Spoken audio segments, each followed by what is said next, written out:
여러분 안녕하십니까? 오늘의 미국 위켄드 에디션 강희신입니다. 봄볕에는 딸을 쏘이고 가을볕에는 며느리를 쏘인다.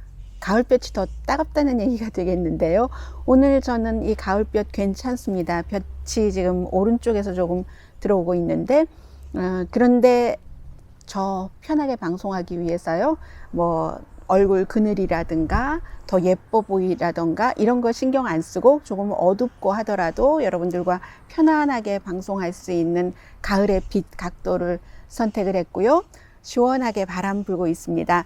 이번 주에 미국에서는 많은 중요한 일들이 있었지만 역시 그 루스 베이더 긴스버그 연방 대법관의 사망, 지난 주말에 숨지고 그 이후에 격동하는 일주일이었습니다. 그 같은 내용들을 주로 오늘 시사만평에서 보여드리겠고요. 오늘 로스앤젤레스 시간으로 여러분들께서 이 방송을 먼저 보신 분이라면 보실 때쯤에 트럼프 대통령이 누가 차기 연방 대법관인가 하는 것을 지명을 하기 때문에 저는 그 시점에 다시 한번 새로운 연방 대법관으로 지명되는 사람이 누구인가, 미국은 어떻게 변할 것인가에 대해서 또 하나의 클립을 올리겠습니다. 먼저 이번 주 위켄드 에디션은 주로 시사만평을 중심으로 전해드리겠습니다.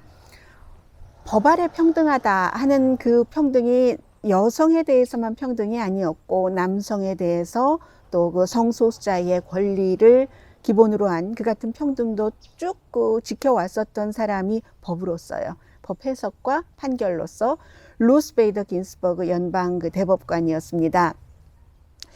본인이 여자이기 때문에 컬럼비아 법대 수석으로 졸업하고도 직장에 들어가지 못한 것, 그리고 사회보장국이었었죠. 사회보장국에서 일을 했었던 때가 있는데 그때 첫 아이를 딸을 임신을 했었을 때인데 임신했다고 강등됐었던 적이 있거든요. 그러니까 이 루스 베이더 긴스버그 연방 대법관은 그런 시절을 본인이 살았던 사람이에요. 그리고 미국에서 70년대까지만 하더라도 지금은 전혀 우리가 신경 쓰지 않고 살지만 여성들께 드리는 말씀이에요. 남성들 듣지 마세요. 조금 이따 해드릴게요. 여성들은 크레딧 카드를 갖기가 쉽지 않았습니다. 그때까지만 하더라도 70년대가 돼서야 한국 사람들이 이민을 많이 왔는데 미국에서 여성들은 남자가 돈을 벌어오는 사람이다. 브레드 위너다. 그리고 여자는 그 아래 속해 있는 사람이다. 이런 것들이 있었기 때문에 여성에게는 크레딧 카드를 따로 발급을 잘 안 해줬는데 이러한 것들을 고친 게 루스 베이더 긴스버그입니다. 지금 여성이 남자 아래 속했다. 무슨 성경도 여러 가지 해석이 있지만요. 동등하다 이래 등등. 이 루스 베이더 긴스버그 연방 대법관의 이 판결과 이 생각과는 달리 새로 이제 오늘 오후에 지명이 될 연방 대법관은 그 사이에 트럼프 대통령이 마음이 바뀌지 않는다면요. 이 남자 아래 여성이 이렇게 종속이 되면서 좀 남자가 그 집안의 헤드다. 물론 두 사람 사이에서도 리드하는 사람은 필요하죠. 리드다, 헤드다는 조금 다를 수가 있는데 새로운 연방 대법관 지명자는 이제 상원에서 인준 확실하니까 차기 연방 대법관이 되겠죠. 그렇게 남자를 위에 두는 그런 그룹에, 크리스찬 그룹에 속해 있고요. 그러나 보수에서는 굉장히 또 중요한 인물이고 많은 존경을 받는 사람입니다. 루스 베이더 긴스버그는 여성들 크레딧 카드도 갖게 해줬고요. 그리고 또 뭐가 있었나요? 18살 소년 보이가 오클라호마에서 술을 살 수 있다면 그러면 18살 걸도 술을 살 수 있어야지 된다. 이런 판결도 내렸고요. 남성에 대해서는 예를 들어서 남자가 돈을 벌어오고 여성이 주로 집에서 이제 누군가를 돌보고 하잖아요. 케어기버 같은. 그리고 이제 여성이 만약에 돈을 벌어서 그 돈으로 케어기버, 부모를 돌봐주시는 분들을 하이어한다던가 할 때 그때 드는 비용에 대해서 여성에게는 세금 혜택을 줬었습니다. 과거에. 남자에게는 또 안 줬어요. 이 묘한 것들을 일일이 다 사회 그 당시의 풍토라든가 환경과 연관이 되어 있기 때문에 다 설명을 드릴 수는 없습니다만 그러한 것들, 남성에게 불평등하잖아요. 그걸 루스 베이더 긴스버그 대법관은 그렇지 않도록 판결을 내렸고, 그리고 아내가 해군이었습니다. 그럼 군인 가족은 지금으로 생각하면 일반 가족도 다 그러는데 당연히 그 배우자가 숨지고 그럼 배우자의 소셜 시큐리티를 같이 살았던 또 다른 배우자가 이제 혜택을 받게 되잖아요. 여성에게는 줬어요. automatically 자동적으로 남자가 군인이었고 남편이 아내가 여성일 경우 요즘은 남편 아내도 이 구분이 막 애매해서요. 그럴 경우 여성에게는 자동적으로 됐는데 똑같은 시기에 남성에게는 안 됐습니다. 그래서 이것도 남성도 배우자인 여성이 숨졌을 때 그 여성의 그 소셜 시큐리티를 받을 수 있도록 판결한 것도 루스 베이더 긴스버그입니다. 그만큼 이분은 법 아래 평등해야지 된다. 남자고 여자고.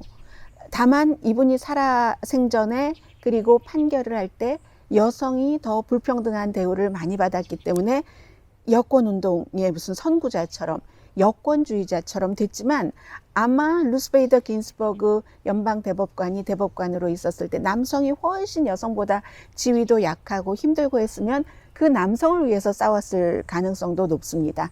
법 아래 모든 인간은 평등하기 때문에 이제 그런 면에서 동성애자들의 권리도 소수 그룹의 권리라는 차원에서 이분이 이제 많이 그렇게 했다라고 보시면 되고요.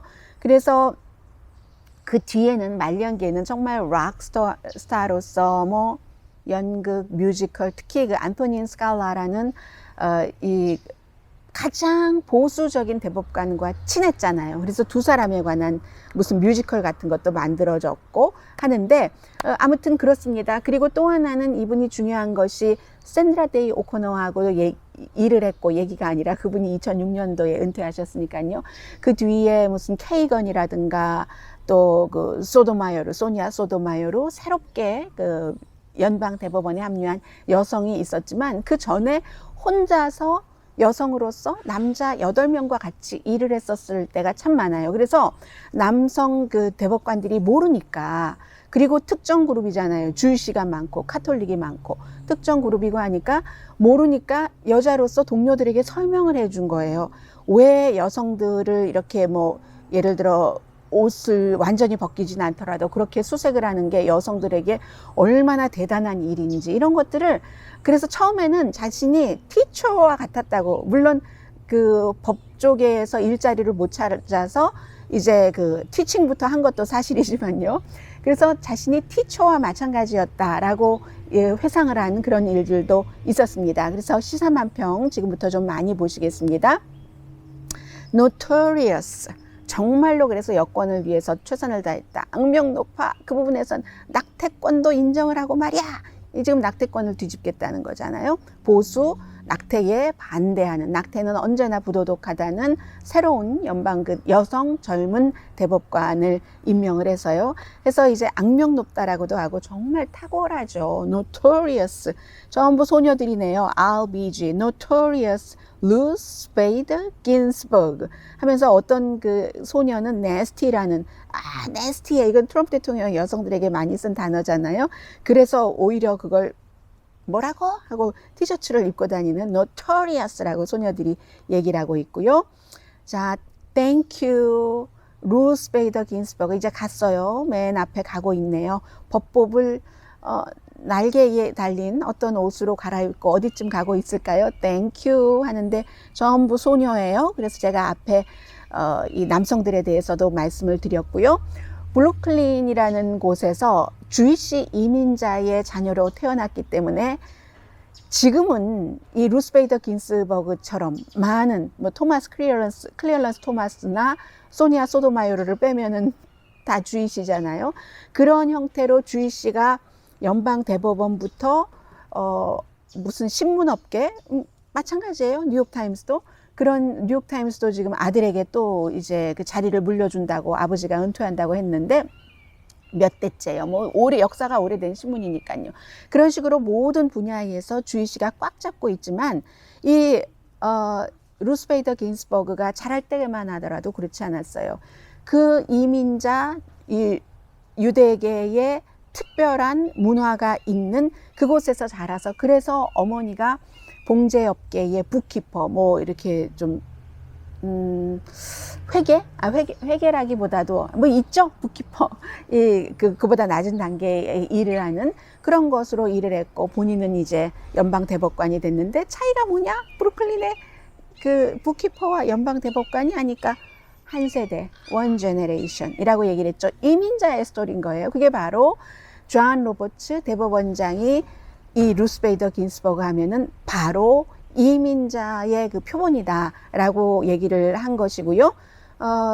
그리고 아무튼 워싱턴에서 좋은 예죠. 서로 의견이 완전히 반대인데 그 안토니 스칼린 그 연방 대법관과 친했었던 것은요. 하고 숨질 때 차, 법복을 입고 있네요. 독수리 딱 눈을 뜨고 있네요. My most, 나의 가장 강렬한 wish이라고 하니까 이거 유언이라고 말할 수 있잖아요. 트럼프가 replaced 되고 트럼프가 재선되지 않고 그리고 새로운 대통령이 이제 이 내 자리를 임명하는 거야 했는데 이 마지막 wish는 되지 않을 것 같습니다. 물론 1800년대부터 지금까지 미국에서 선거가 있는 해에 연방 대법관이 지명된 게 없었던 게 아닙니다. 그런데요, 가장 그 선거와 가까웠던 때가 1892년이고요. 4개월. 그땐 그 나머지는요, 선거에 지명을 해도 안 된 때가 많았고, 연방 대법관으로 상원이 인준을 해도 거의 뭐 1월 달, 2월 달 이런 때였어요. 4월 달이 가장 가까운 때였는데 지금은 뭐 몇 개월이 아니라 며칠이 될지도 몰라요. 선거 전 며칠에 인준이 될지. 왜냐하면 어차피 되겠지만 민주당에서 최대한 연장시켜 보려고 할 것이기 때문에 그러다가 어느 순간 차라리 빨리 하는 게 낫겠어 하면 빨리 해줄 수도 있고요. 아무튼 그렇습니다. 그래서 그렇기 때문에 지명은 할 수 있어요. 대통령이. 지명을 할 수 없다는 법이 있는 건 아닙니다. 그런데 문제는 2016년도에 그 메릭 갈란드라는 오바마가 선거의 해에 2016년 초였어요. 1월인가 2월인가 그랬거든요. 그렇게 했는데도 선거의 해에 이거는 국민이 새로운 대통령을 뽑고 국민에 의해서 선출된 새로운 대통령이 지명을 해야지 마땅하다 했었던 게 공화당이죠. 근데 그때 민주당도요, 해야지 된다 하기는 했어요. 그러니까 서로 정치인들은 입장이 다른 거예요. 아무튼 그렇습니다. 그래서 앞서 말씀드린 그 유언이라는 그 루스 베이더 긴스버그 연방 대법관의 손녀가 이 NPR의 특정 그 기자 앵커와 루스 베이더 긴스버그 연방 대법관이 전에도 여러 번 인터뷰를 하고 했었기 때문에 이 NPR의 그 내용을 그 유서를 줬잖아요. 그랬더니 트럼프 대통령이 뭐 긴스버그가 그렇게 말했는지 말하지 않았는지 나 잘 모르겠고 나는 오히려 낸시 펠로시 민주당 하원 의장이나 척 슈머 민주당 그 상원 원내대표의 말일지도 모른다고 생각해. 이런 식으로 가짜 유서 주장을 했는데 이것도 사실은 굉장히 중요한 이슈인데 너무너무 트럼프 대통령이 뉴스를 많이 만들어내고 뉴스 사이클을 빨리 바꿔버리니까 가려지는 겁니다. 트럼프 대통령 그렇게 생각할 수도 있을지도 몰라요. 왜냐하면 본인은 첫 번째 아버지의 유서를 아버지가 그래도 둘째 아들을 믿고 이렇게 했는데 아버지의 유서를 본인이 고쳤잖아요. 가짜로. 그러다가 나중에 아버지가 그거를 알았죠. 무슨 기업 드라마 보는 것 같죠? 알았는데도 큰아들은 뭐 관심 없다고 하고 사업 이어봤는데 조종사 되겠다고 하고 돈 이런 거 관심 없고 하니까 작은 아들이 근성이나 뭐로 볼 때 돈을 지켜야지 될 것 같은데 하면서 아버지가 또 용서하고 뭐 유서 다시 쓰고 했었잖아요. 본인은 아버지의 유서를 가짜로 만들어 봤던 사람이기 때문에 그럴 수 있다고 생각할지도 모르지만 일반 사람들은 아니 어떻게 연방 대법관의 유언을 연방 대법관의 손녀가 가짜로 전했단 말이야? 아니면 중간에서 이런 상상을 보통 사람들은 하지 못하죠. 자, 그런 일들이 있어서 그래서 유서가 가짜일지도 몰라 하는 것도 다 날라갔어요. 지금 시사만평 보시면 거의 사진을 바탕으로 그린 시사만평이네요. 미치 매코넬과 트럼프 대통령이 쌩쌩 달립니다. Supreme Court seat available. 그 연방 대법관 자리 지금 비어 있어 하면서 쌩쌩 달리죠. Fast track. 센 그 자동차 타고 패스트 트랙으로 가능한 한 빨리 우린 하겠다 이거예요. 하고 이제 루스 베이더 긴스버그 사진이 보이고 관이 있고 꽃이 놓고 이거 있잖아요. 지금 우리 다 준비됐어요. 하고 미치 매코넬이 얘기를 하죠. 뭐 언니 나도 마찬가지야. 뭐 이렇게 얘기를 하는데 이 새로 오늘 이제 그 지명을 할 그 연방 대법관 지명자가 미치 매코넬이 굉장히 좋아하는 사람이랍니다. 그런데 초대했는데 미치 매코넬은 어제 의회에 조문 안 갔는데요. 그리고는 이제 밋 럼니 상원의원 얘기를 사람들이 많이 합니다. 이 사람이 트럼프 대통령의 많은 것에 대해서 반대도 했고 탄핵 재판에서도 하나는 찬성표를 던졌고, 그리고 밋 럼니 같은 경우는요, 아버지 조지 럼니가 미시건 주지사하고 할 때 거기에 블랙 피플들이 많으니까 블랙 피플들이 인권 운동을 할 때 어렸을 때부터 아버지와 같이 그 시위하는데 백인으로서 동참을 했었던 사람이에요. 그래서 블랙 라이브스 매터 시위에도 이번에 마스크 쓰고 나갔고 했는데, 그런저런 일로 했는데 밋 럼니 너마저도 밋 럼니도 트럼프 대통령이 지명을 하면 이거를 고려하겠다고 하니까 역시 너도 공화당이야 어쩔 수 없구만 하면서, 어떤 경우는 물론 대통령이 뭐든지 다 잘한다, 그리고 그 의견이 어느 정도 60% 70% 일치된다면 대통령을 중심으로 뭉치는 게 당연하지만 그렇지 않는 경우가 많잖아요. 최근에 논란이 있는 경우가 많은데도 공화당이 거의 100% 대통령 중심으로 뭉치는 것은 공화당이 더 밉다 하는 사람들도 많이 있습니다. 나중에 공화당이 심판을 받을 것이다. Who knows? 심판 받지 않을지. 이번에는 어쨌든 연방 대법관 지명에는 너무 가깝다. 차기 대통령이 해야지 된다 하면서 리자 머코스키 알래스카가 지역구인 여성 공화당 연방 상원 의원과 콜린스, 무슨 콜린스죠? 맨날 이름을 날마다 부르면서도 갑자기 잊었어요. 수잔 콜린스, 메인주의 연방 상원의원 여성 두 사람밖에 없습니다. 메인주의 수잔 콜린스는 거의 지금 떨어질 것 같다 하고, 리자 머코스키는 2022년까지는 선거가 없는 사람입니다. 그래서 시사만평을 보시면 밋이 트럼프와 수프림 코트 픽에 같이 간다. 지금 계속 그 무덤에 모두 안 말랐는데 얘기를 하고 있는 거예요. 화요일에 알링턴 국립묘지 먼저 묻힌 남편 옆에 같이 묻히게 되는데, 장례차잖아요. 지금 보니까 장례차의 그 위에 그 상원의 그 투표함이네요. 투표함 속에 밋 럼니가 타고는 우프 하고는 가고 있어요. 밋 럼니가 여기에 합류했다 하는 시사만평입니다. 그리고 미국을 상징하는 파이어플레이스의 미치 매코넬 상원 원내대표와 린지 그레엄처럼 보이죠? 얼핏 보기에도 조금 젊어 보이긴 합니다. 현재보다는. 두 사람이 앉아서 얘기를 합니다. 먼저 그 상원 원내대표 미치 매코넬이 Remember, 정말 단순한 그런 그 순수의 시대라고도 볼 수 있겠죠. 그런 타임에는 우리가 원칙, 그리고 어떤 고결함, 그런 정말로 정직하고 고결한 인테그리티하고, 그리고 우리의 말이 골드처럼 단단했다는 거잖아요. As gold라는 건 우리의 말이 골드처럼 단단해서 말하는 걸 그대로 지켜졌던 그런 시절 기억나? 아주 그 simpler time 이렇게 물어보니까 이 린지 그램이 얘기하기를 하면서 우리가 그렇게 영했던 때가 있었나? 우리가 영했던 시절? 영했던 때가 있었지. 뭐 지금 그런 거잖아요. 젊었을 때 순수. 요즘 젊은 사람들도 그렇게 순수하지 않아요. 정치인들 보면. 떠오르는 무슨 정치 스타들 보면 그렇지 않습니다. 그래서 이제 타네시 윌리엄스라는 극작가가 그런 얘기를 했잖아요. 거짓말장이보다 더 나쁜 인간이 있다. 위선적인 거짓말장이.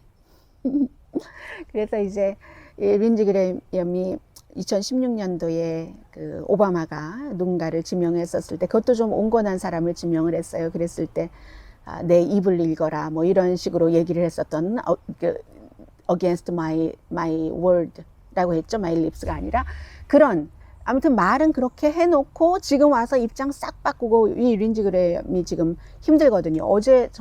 그제 저녁에 보니까 션 해니티 프로그램에 나와서 거의 국어를 했습니다. 나 돈 다 떨어졌다고, 선거 자금 다 떨어졌다고. 상대 민주당이 돈 많이 모으고 있거든요. 아무튼 그렇습니다. 그래서 트럼프 대통령이 연방 대법원으로 갔죠. 연방 대법원에서 이틀 말하자면 뷰잉은 아니지만 조문 표시하도록 하고, 그리고 어제 의회에 가서, 의회에서 보세요. 처음이에요. 공직자 여성이 의회 거기서 그렇게 이렇게 시신이 안치된 것은 루스 베이더 긴스버그가. 그래서 이제 대통령은 하루 전날 연방 의사당에 갔는데 그 의사당 앞에 맨 위에 대통령 멜라니아 트럼프 여사가 먼저 뒤에 있었고 대통령 먼저 앞에 있었고 하다가 같이 이렇게 왔는데, 나타나니까 사람들이 부부 했잖아요. 막 야유하고 뭐 미워 역대상 최악이야, 파시스트야, 뭐 얘 무슨 뭐 독재자야, 부부 막 이러면서 사람들이 막 vote him out, 투표를 해서 우리가 그를 퇴출시켜, vote him out 하고 외치니까 대통령이 마스크 쓰고 있잖아요. 그때 마스크 썼잖아요. 와우 하면서 사람들은 정말 마스크 쓰는 거 싫어하네. 본인이 안 쓰던 마스크 쓰고 있었으니까. 그렇게 대통령은 그렇게 해석을 했다는 거예요. 시사만평이죠. 그러니까. 그리고는 앞으로 수십 년 동안 미국은 극보수가 될 수도 있다. 이게 미국이 건강하지 않다 하고, 어제 이코노미스트의 사설 비슷한 글을 소개를 해드렸는데, 캘리포니아가 지역구인 마이크 혼다 의원을 떨어뜨린 위안부 결의안을 통과시킨 일본계 3세 이민은 아니고요. 마이크 혼다 의원을 떨어뜨린 인도계죠. 이번에는 젊은 로카나 연방 하원 의원이 발의를 해서 미국의 연방 대법관의 임기를 18년으로 하도록. 그래서 아마 여러 명이 여기에 동조를 할 것 같아요. 그런데 하원에서 인준을 받아도 상원에서는 일단 인준되지 않을 겁니다. 그런데 모르죠. 나중에는 만약에 이번 선거에서 현재의 분위기처럼 민주당이 다수당이 될 수 있다면 이 문제 분명히 또 가지고 나올 거고요. 자, 이런 일들이 있었습니다. 루스 베이더 긴스버그에 대해서는 많은 미국의 정치권을 보여주는 이슈였었죠. 그리고 미국의 대통령이 선거에서 지더라도 평화로운 권력 이양을 하겠는가, 바꿔 말해서 깨끗하게 승복하시겠어요? 하는 기자의 질문이었습니다. 결국은 이거예요. 백악관이 나중에 아무리 부연 설명을 하고 이렇게 저렇게 해도 그 질문에 대통령이 yes라고 답하지 않은 겁니다. 만약에 모든 다른 대통령 같으면 absolutely 하면서, 그게 만약에 오바마가 모르겠어, 선거가 민주당이 공화당이 부정선거를 할 것이기 때문에, 부정선거를 하면은 집권당이 하지 야당이 어떻게 하겠습니까? 집권당의 대통령의 입맛에 맞는 우편 투표가 많아지니까 그것을 어떻게 하면 조금이라도 저지해 볼 수 있을 수도 있는 우정국과 아무런 관련 없는 사람을 임명까지 사람들 반대에도 불구하고 했는데, 그런데 어떻게 민주당이 조직적인 부정투표를 할 수가 있겠어요? 아무도 그렇게 생각 안 합니다. 물론 트럼프 대통령을 지지하시는 분들 가운데는 그렇게 생각을 할 수 있겠지만 그 밖의 분들이나 세계에서는 상식적으로 생각하지 못하는 거죠. 그런데 대통령이 승복하겠다에 대해서 예스를 하지 않아서 사람들이 무시무시해야 하는 이유가 있습니다. 거의 300만 명, 정확하게는 280 무슨 몇만 명, 286만 8,686표. 이 힐러리 클린턴이 더 많이 받았어요. 2016년에도. 그런데 선거인단 때문에, 선거인단이 공화당이 굉장히 좋게 돼 있어요. 지금 선거 자체도 그렇게 구역이 정해져 있지만, LA 한인타운만 보셔도 여러분들께서 알고 계시겠지만, 그런데 그만큼 적게 받고도 대통령이 됐는데, 그 숫자에 대해서 트럼프 대통령 뭐라고 하냐면은, 불법 이민자들이요 300만 명 내지 500만 명이 투표를 해서 그런다. 그거 다 불법 이민자들이 부정투표한 숫자가 힐러리 클린턴에게 가서 그렇다는 거예요. 아무런 증거 없이 그냥 아니면 말고, 말부터 이렇게 하고 보고, 이렇게 말을 했었던 사람이기 때문에 사람들이 걱정을 하는 거죠. 어떤 사람들은 그런데 트럼프 대통령이 만약에 크게 진다면 나가지 않을 수가 없을 것이다. 군이 지금 지지하지 않고 있고 트럼프 대통령을 정부에서도 트럼프 대통령과 같이 일했던 사람 가운데서 해고된 사람이나 스스로 사임해서 나가는 사람들은 전부 아주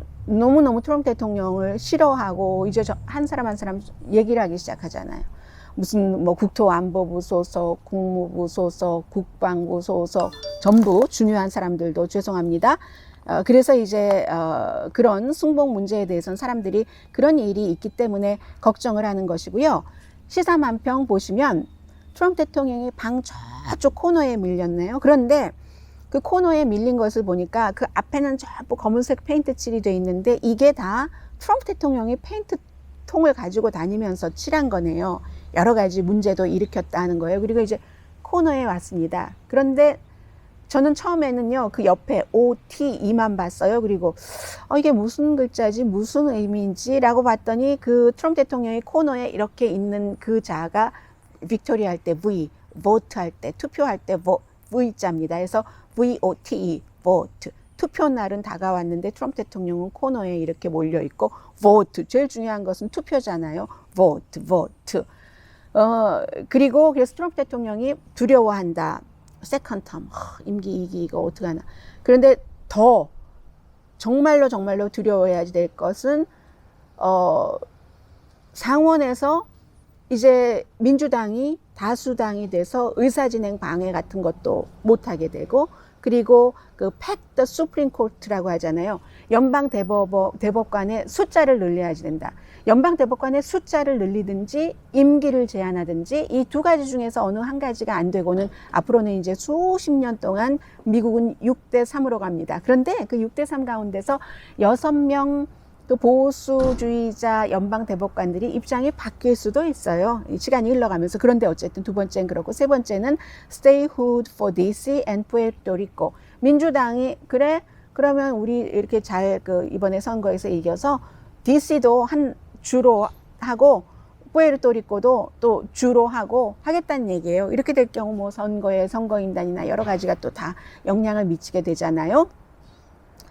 그래서 대통령이 여러 가지로 힘드니까 지금 내놓은 것이 66억 달러짜리 규모의 3,300만 명 시니어에게 해당되는 처방약값을 몇 주일 안에 선거 전에 200달러씩 어떤 쿠폰을 보내주겠다 라고 얘기를 했거든요. 그랬더니 어제 오후에 오늘의 미국 방송이 끝나고 보니까 보건복지부에서 이거 돈 없는데 어디서 마련하지? 돈 없는데 어떡하지? 하고 있는 모습이 보였습니다. 그리고 이제 트럼프 대통령이 지지하시는 분들도 많아요. 이 시사만평이라는 것은 워낙에 좀 시니컬 하잖아요. 그래서 지지하는 사람들도 많이 있지만 사람들이 Trump is a danger to 미국의 굉장한 위험이라는 것을 딱 파란 길을 들고 있어요. 그랬더니 누군가가 가서 저 선동적인 극단주의자들을 잡아넣어 하고 트럼프 대통령이 얘기를 해요. 그랬더니 옆에서 뭐 비서실장이 됐던 보좌진이 됐던 저 사람들이 전부 행정부에서 일했던 사람들인데요. 트럼프 대통령 행정부에서 일했던 사람들인데요. 다 이렇게 얘기를 하는 겁니다. 네. 그랬더니 앞에 처방약값 주는 것처럼 지금 완전히 그냥 뭐 큰 기계로 도시에 시골에 돈을 뿜어내고 있네요. 하면서 이제 defunding anarchist jurisdiction 하면서 페더럴 펀드를, 그러니까 말하자면 무슨 뭐 무정부주의자들 뭐 어쩌고저쩌고 이런 데는 돈을 안 주고, 그리고 이제 본인이 원하는 데는 돈을 주고 해서 지금 농림부 장관, 환경청 장관, 또 무슨 내무부 장관 다 각 스윙 스테이트 다니면서 우리가 농부들을 이렇게 지원하겠습니다 하고 있잖아요. 그래서 막을 거 막고 할 거. 이것은 또 대통령의 권한입니다. 현재 임기를 지키고 있는 대통령의 선거 때의 유세이기도 한데 조금 다른 때보다 많다는 게 차이는 있을 수가 있고요. 그리고 또 하나 힘이 있죠. 트럼프 대통령에겐 지금 CIA나 연방 수사국에서도 다시 한번 확인을 했는데 러시아가 너무 문제다 하는 것인데, 딱 보니까 가운데 있는 사람이 블라디미르 푸틴 러시아 대통령이잖아요. 우통 벗은 사람의 상징은 푸틴이에요. 그리고 오른쪽에는 미국을 상징하는 여러 가지 무슨 뭐 성조기 모양도 있고 한데 누워 있네요. 빈혈이에요. 미국이 누워 있어요. 미국의 민주주의는 누워 있는데, 그런데도 또 다른 사람이 딱 푸틴에게 얘기를 하네요. Wow, it looks like 당신 푸틴 다시 한번 another 독극물 그 치료법을 쓰려고 하는군요. 이게 얼마 전에 자신을 그토록 싫어하는 그 젊은 변호사, 뭐 제야 인사라고 할 수 있죠. 그 사람에게 독극물을 넣어서 거의 죽을 뻔한 사람을 유럽 국가 세계에서 막 미국을 빼고, 미국은 증거가 없다는 게 트럼프 대통령의 얘기였습니다. 다른 나라들은 다 이 푸틴이 그를 이렇게 정말 예전에 쓰던 독극물로 암살을 하려고 했다고 보고 있고 해서 다른 나라들이 막 들고 일어나서 할 수 없이 푸틴이 그를 좀 시간을 끌다가 내줄 수밖에 없었습니다. 러시아 병원에서. 독일 병원으로 가서 퇴원했다잖아요. 지금. 그래서 그 독극물 트리트먼트를 attempt라고 했군요. 시도, 독극물 시도 한 것을 이번엔 미국에 다시 시도를 하면, 그렇지 않아도 누워있는 미국이 뭐 여러 가지로 분열돼 누워있는 미국의 민주주의가 완전히 더 나빠지는, 이거 굉장히 많은 사람들이 우려하고 있습니다. 그러면서 맨 밑에 그렇게 써 있네요. 오른쪽 아래 보니까 이 푸틴이 그동안 많은 것을 업적을 냈다. 그 방면에서는 그런 일이 있고요. 그래서 마이클 블룸버그 전 뉴욕시장도 플로리다주의 전과자, 중범을 저질렀고 그 형기를 마쳤고 다시 인생을 살려고 시도를 하는 그런 사람들, 투표권을 줘야지 된다라고 미국의 세 군데 주를 빼고는 다 줘요. 제한이 있기는 합니다만은 어느 정도. 그런데 이 플로리다주에서는 선거 보통 지금 얼마 안 남았는데 9월 11일에 딱 이제 그 공화당에서 법안을 만들어낸 것을 항소법원에서도 또 굉장히 그 보수적인 항소법원 판사 찬성을 하고 해서 그 항소법원 판사도 제11 항소법원인데 이번에 긴스버그 후임으로 이렇게 고려가 됐었던 사람이에요. 그래서 선거 얼마 안 남겨놓고 9월 11일에 그런데 좋아, 투표하는 거 좋은데, 왜냐하면 국민이 그렇게 투표를 했으니까요. 2018년도에 했으니까 뒤늦게 플로리다가 그렇게 된 거죠. 그러면 지금까지 있었던 여러 가지 벌금들 다 내야 돼. 무슨 돈이 있어서 벌금부터 내겠어요. 방세부터 구하겠죠. 그래서 이미 블룸버그 이전에 그들을 도우면서 투표권을 주도록, 투표권이라는 게 다른 게 아니라 미국에선 제일 중요한 민주주의 국민의 상징으로 보는 거거든요. 그래서 다른 그룹에서도 5,000명 그렇게 그 사람들 빚을 갚아줬거든요. 그런데 10월 5일이 선거 등록, 투표 등록 마감 날인데 그 마이클 블룸버그가, 제가 어느 한 부분은 1억 5천만 달러라고 잘못 말씀드렸을 수도 있어요. 1억 6천만 달러라고. 1,600만 달러를 마이클 블룸버그가 대고 4천만 달러를 어디서 만들어서 2천만 달러를 만들고 지금도 기부가 굉장히 많이 되고 있어요. 르브론 제임스, 스티븐 스필버그 뭐 이런 사람들도, 사람이 그 투표를 하도록 해야지 그 사람들이 죄를 저질렀을지언정. 그리고 제한도 있어요. 그런 거. 미국의 투표권은 너무 중요한 민주주의의 그 실천이기 때문에. 그리고는 이제 심지어는요, 홈리스 피플들도 투표하거든요. 주소가 있어야지 투표를 하잖아요. 그런데 그 주소가 이 LA 다운타운 가면은 뭐 스키드로 이런 그 홈리스 피플들이 사는 아파트먼트도 있고 쉘터가 있잖아요. 그런 곳을 주소로 써도 되고, 그것조차 없으면 길 이름, 자신이 지금 거주하고 있는 길 이름을 써도 돼요. 그 홈리스 피플들도 투표를 하고, 그렇기 때문에 지난번에 그 케어 액트 경기부양책에서 홈리스 피플들도 돈 다 받았잖아요. 그게 이제 미국의 모습이기 때문에 한국식으로 생각하는 거하고는 차이가 있다는 것을 말씀드리고요. 이런 식으로 트럼프 대통령은 대통령대로 돈을 품어내고 뿜어내고, 또 이 마이클 블룸버그를 포함한 대통령이 재선되기를 원치 않는 사람들은 또 다른 방법으로 하고 있다는 것 말씀드립니다. 코로나 바이러스는 정말 지금 더 많은 곳에서, 뉴욕에서도 특히 플로리다주가 오늘부터 완전히 거의 오픈이죠. 근데 플로리다주가 어느 때보다도 지금 코로나 바이러스가 완전히 심해지고 있거든요. 그러니까 이것은 그야말로 백악관에서 지난번에 잠깐 흘러나왔었던 그 집단 면역, 뭐 걸릴 사람 걸리고, 걸려서 죽을 사람 죽고, 나이 들고 병든 사람 먼저 죽는다며, 젊은 사람 살고, 뭐 이런 형태로 가는 것인지도 모르겠습니다. 그래서 플로리다주는 그렇게 됐는데 질병통제국이 공기로도 옮을 수 있다 하다가 며칠 만에 그거 실수였어 하고 웹페이지에서 그 내용을 내렸잖아요. 그에 관한 시사만평인 것 같네요.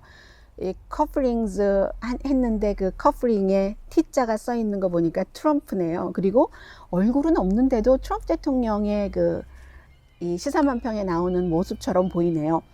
잘 봐. 현미경 끼고 잘 봐. 어떻게 됐나 해서 이 사람은 눈 동그랗게 뜨고 공기로 전염되는 거 그동안 얘기 안 하다가 과학계에서 의학계에서도 하도 그러니까 지금 인정할 수밖에 없었는데 대통령은 다시 이렇게 하니까 뭐 그래서 고쳤다는 얘기인가요? 너무 많은 뜻이 담겨 있는 것 같아서 여러분들께서 더 저보다 현명한 해석을 하실 수도 있을 것 같고요. 코비드-19 하면서 트럼프 대통령이 It affects virtually nobody.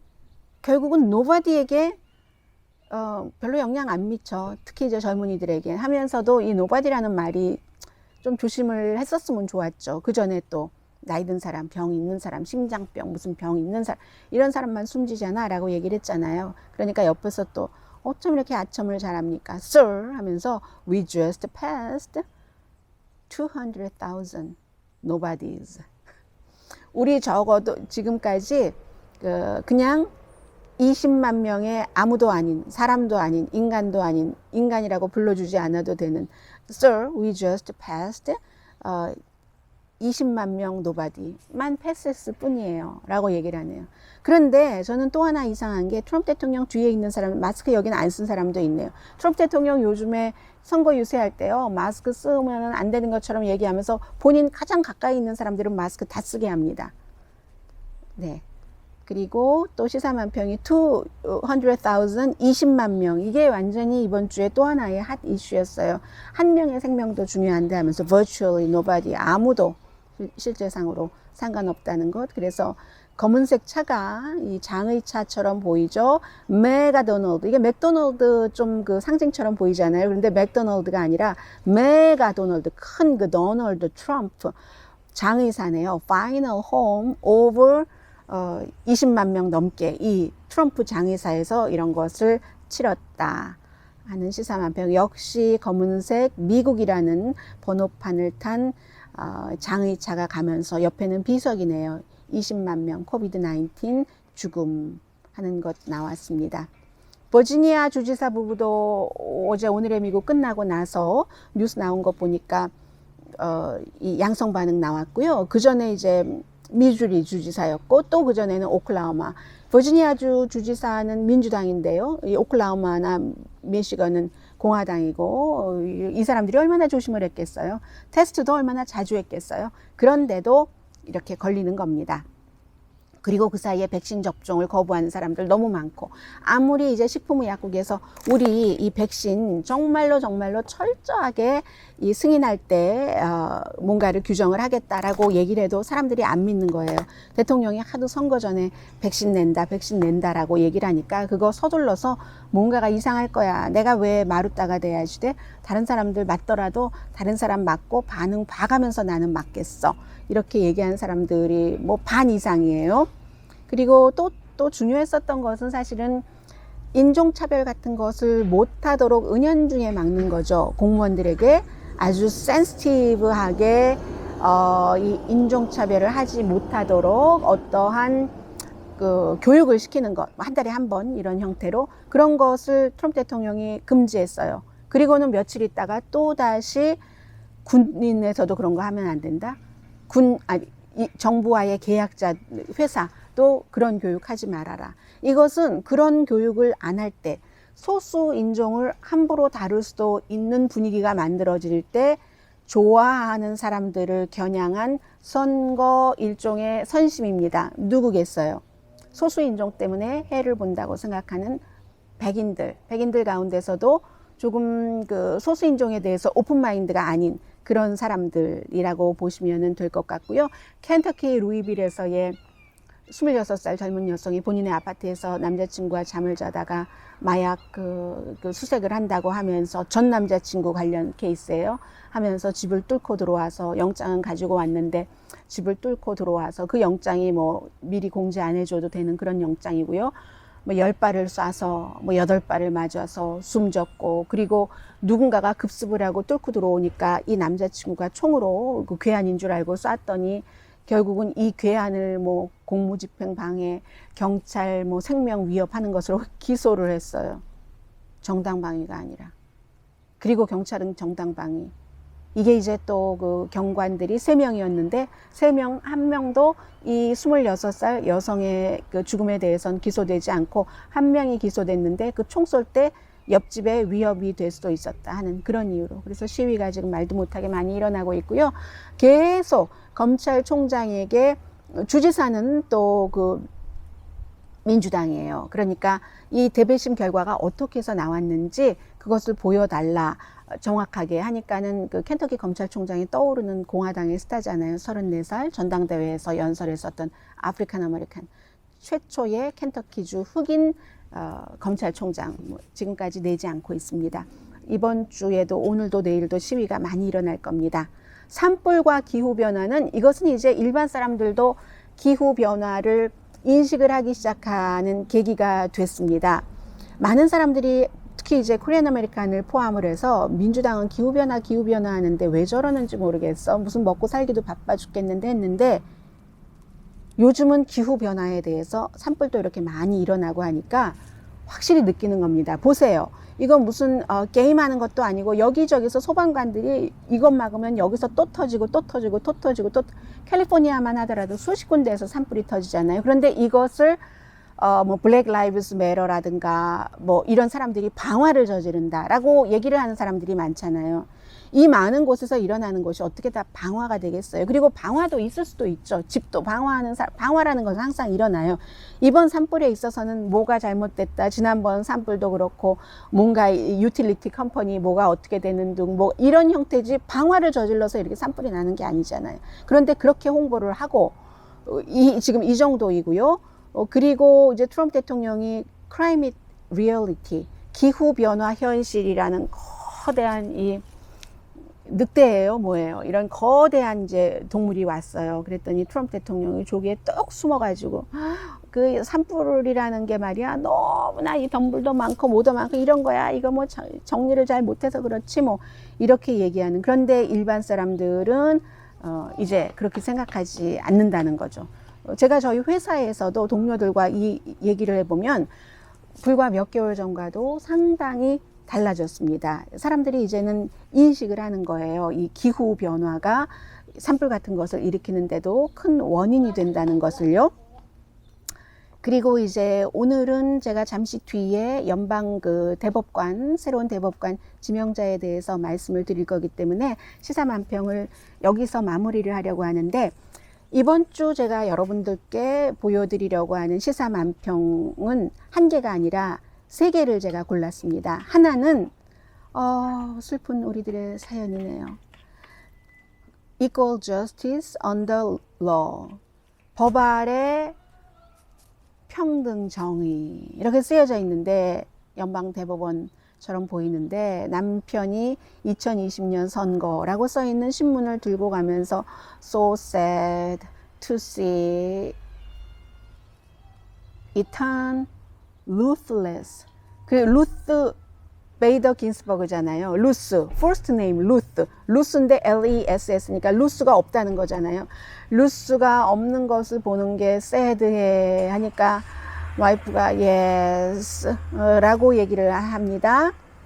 그런 거, 이것은 이제 여러 가지 의미에서, 그러나 새로운 보수의 대법관이 나오면 또 굉장히 좋아하실 분도 있는데, 저는 이 단어를 어떻게 이렇게 잘 활용을 했나, 루스에다가 L-E-S-S를 붙여서 그것도 조금 인상적이었고요.